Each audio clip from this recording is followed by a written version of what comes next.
Hi friends, నేను మీ Devishekhar. Welcome back to my channel. ఈ రోజు మన ఛానల్లో పన్నీర్తో సింపుల్గా టేస్టీగా చేసుకునే ఒక మంచి హెల్దీ లంచ్ బాక్స్ రెసిపీని అయితే చూపించిపోతున్నానండి. దీనికోసం స్టవ్ మీద ఒక ప్యాన్ పెట్టుకుని అందులో 2 టేబుల్ స్పూన్స్ వరకు ఆయిల్ వేసుకోవాలి.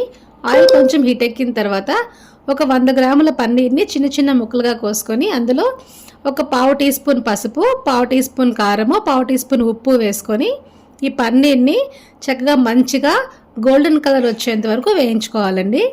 చక్కగా గోల్డెన్ కలర్ వచ్చిన తర్వాత దీన్ని మనము ఒక ప్లేట్లోకి తీసేసుకొని పక్కన పెట్టుకుందాము.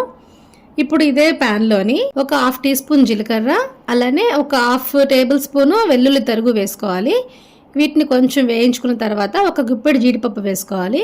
జీడిపప్పు కూడా కాస్త వేగిన తర్వాత ఒక చిన్న ఉల్లిపాయని ఇలా పొడవుగా చీలికలుగా వేసుకొని అవి కొంచెం వేగిపోయిన తర్వాత ఇందులోకి మనము ఒక 2 పచ్చిమిర్చి కారం తగ్గట్టుగా చూసుకొని వేసుకోండి. ఒక 2 పచ్చిమిర్చిని కూడా ఇట్లా పొడవుగా చీల్చుకొని వేసుకొని ఇవన్నిటిని మంచిగా వేయించుకోవాలి.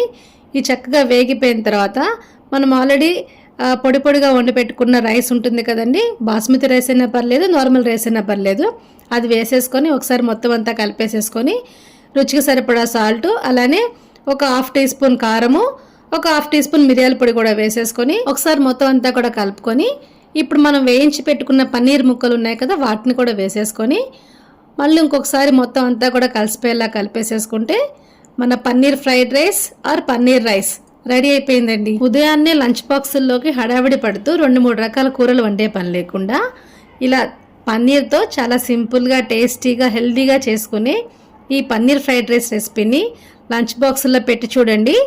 ఒక్క మెతుకు కూడా వదల్చకుండా మొత్తం అంతా బాక్స్ ఖాళీ చేసేస్తారండి.